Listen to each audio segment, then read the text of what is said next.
Welcome to our Paid Friendly series. I am Nitisha from Aditya Joshi Sir's team.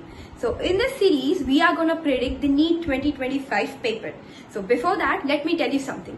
In NEET 2024, Aditya Sir have given us few list of topics from which 160 plus marks in physics and 150 plus marks in chemistry have been asked as it is in NEET 2024 paper. So even this year, Sir have shortlisted few topics which are going to be asked exactly same in NEET 2025 paper.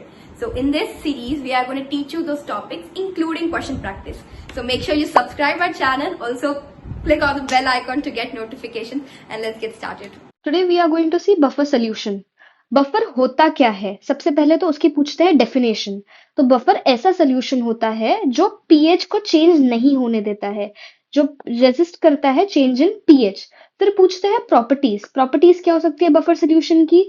कि वो pH को कौन कौन सी situation में नहीं change होने दे रहा है।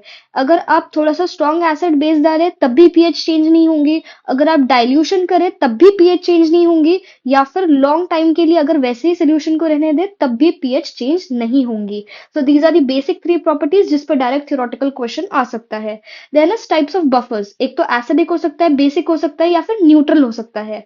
तो अब जो क्राइटेरिया है एसिडिक बेसिक बफर का वो देख लेते हैं, बिकॉज मेजरली इसी पे क्वेश्चन आता है। तो अगर एसिडिक बफर है तो वो सोल्यूशन क्या रहेगा? Weak acid. This is extremely highlighted point over here कि एसिड वीक चाहिए एसिडिक बफर में। वही अगर बेसिक बफर है तो वीक बेस चाहिए। This is a very star point over here to remember. तो आपको अगर पूछा गया which of the following is not an acidic buffer, तो आपको वो सोल्यूशन में से जो स्ट्रॉन्ग एसिड है उसको ढूंढ के निकालना है, बिकॉज स्ट्रॉन्ग एसिड कभी भी एसिडिक बफर नहीं बना सकता है। ठीक है, the acid has to be weak, the base has to be weak. फिर उसके बाद इनके पीएच पीओएच के फॉर्मूलेज दे रखे हैं। इस पे भी क्वेश्चन रेयरली आते हैं, but you can overview the formulas. अब जो type of question buffer solution पे आते हैं, will deal with the questions first. सबसे पहला क्वेश्चन है can not be a buffer solution. ठीक है, तो अब can not be a buffer solution का मैंने अभी थोड़ी देर पहले ये बताया है कि हमको एसिड कैसा चाहिए? वीक चाहिए, या फिर बेस कैसा चाहिए? वीक चाहिए। तो कुछ भी स्ट्रॉन्ग हमारे बफर के लिए अनसूटेबल है। अब यहां से ये वाली ऑप्शन में देखो कि HCl क्या है? It is a strong acid. Every one of you know कि HCl स्ट्रॉन्ग एसिड है, so it can not make a buffer solution. Then second question वापस से यही है कि कौन सा एसिडिक बफर नहीं है।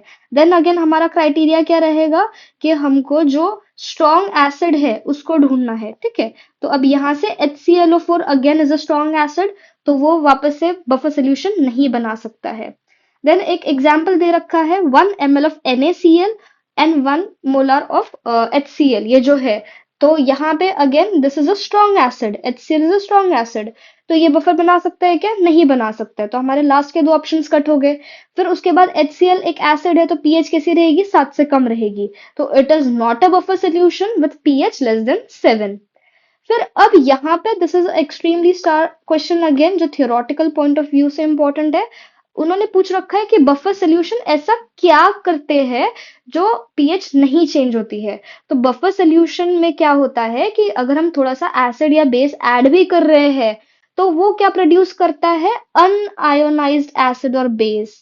तो अगर जब अनआयोनाइज्ड एसिड और बेस प्रोड्यूस हो रहे हैं तो हमारी पीएच जो है वो चेंज नहीं होती है। Then next question is again which of the following is not a buffer solution.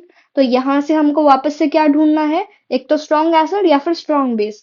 तो again HClO4 is a strong acid, तो ये बफर सोल्यूशन नहीं होता है। ये सब जो दे रखे हैं कितने मोलार है कितने नॉर्मल है, तो ये सिर्फ कंफ्यूज करने के लिए, डराने के लिए दे रखा होता है। हमको सीधा सीधा बस क्या ढूंढना है कि कौन सा स्ट्रॉन्ग एसिड प्रेजेंट है। देन अगेन है थोड़ा सा कॉम्प्लेक्स करके क्वेश्चन दिया रखा है, but the hidden concept is very small over here. 1 ml of N by 100 HCl is added to 1 liter of a buffer solution having pH 5.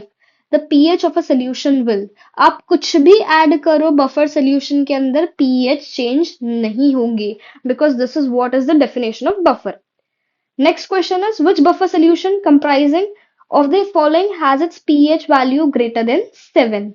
तो अभी ग्रेटर देन 7 कौन सी होगी?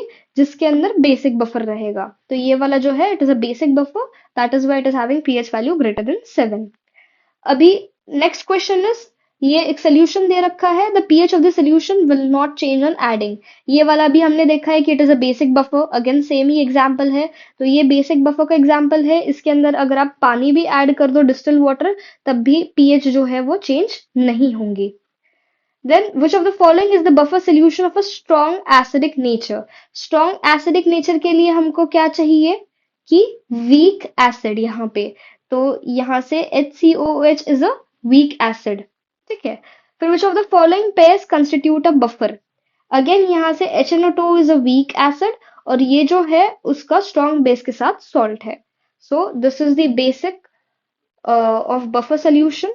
And most of the questions आपने देखा कि यही एक जो दो तीन लाइंस है, इन्हीं के बेसिस पे सारे क्वेश्चंस बने हैं, ठीक है।